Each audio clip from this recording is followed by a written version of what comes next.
यमराज पहले मनुष्य कैसे बने? दुनिया के पहले इंसान की रहस्यमयी कहानी। कल्पना कीजिए, अगर मैं आपसे कहूं कि जिस यमराज से पूरी दुनिया डरती है वे कभी खुद एक इंसान थे। इतना ही नहीं, उन्हें दुनिया का पहला मृत्यु को प्राप्त होने वाला मनुष्य भी कहा जाता है। आखिर एक साधारण मनुष्य मृत्यु का देवता कैसे बन गया?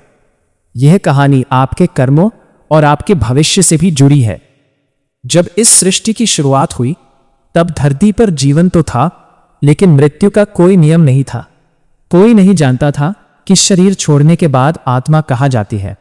पूरा ब्रह्मांड एक ऐसे न्यायाधीश का इंतजार कर रहा था जो कभी पक्षपात ना करे। इसी समय सूर्यदेव और संज्ञा के घर जन्म हुआ एक तेजस्वी पुत्र का, यम। उनकी जुड़वा बहन थी यमुना। बचपन से ही यम सत्य, न्याय और धर्म के मार्ग पर चलते थे। जहां लोग स्वार्थ देखते थे वहां यम केवल न्याय देखते थे। समय बीता और एक दिन ऐसा आया जिसने पूरी सृष्टि का भविष्य बदल दिया। यम ने सबसे पहले मृत्यु का अनुभव किया। उस क्षण पूरे ब्रह्मांड में प्रश्न उठ गया, अब इन आत्माओं का न्याय कौन करेगा? कौन तय करेगा कि कौन स्वर्ग जाएगा और कौन नरक? तब देवताओं ने एक ऐसा निर्णय लिया जिसने इतिहास बदल दिया।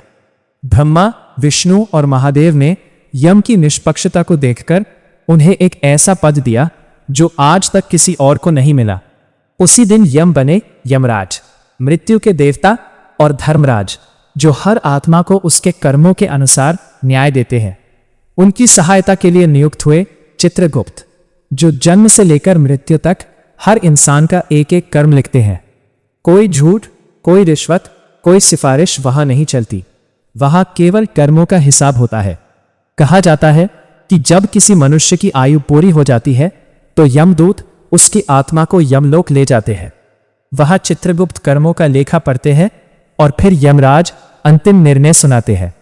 इसीलिए शास्त्र कहते हैं यमराज से नहीं, अपनी कर्मों से डरना चाहिए, क्योंकि यमराज किसी के दुश्मन नहीं है, वे केवल न्याय करते हैं।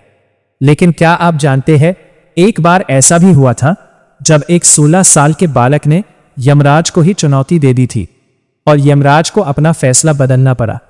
आखिर कौन था वह बालक और उसने मृत्यु के देवता को कैसे हरा दिया? यह कहानी जानकर आप हैरान रह जाएंगे।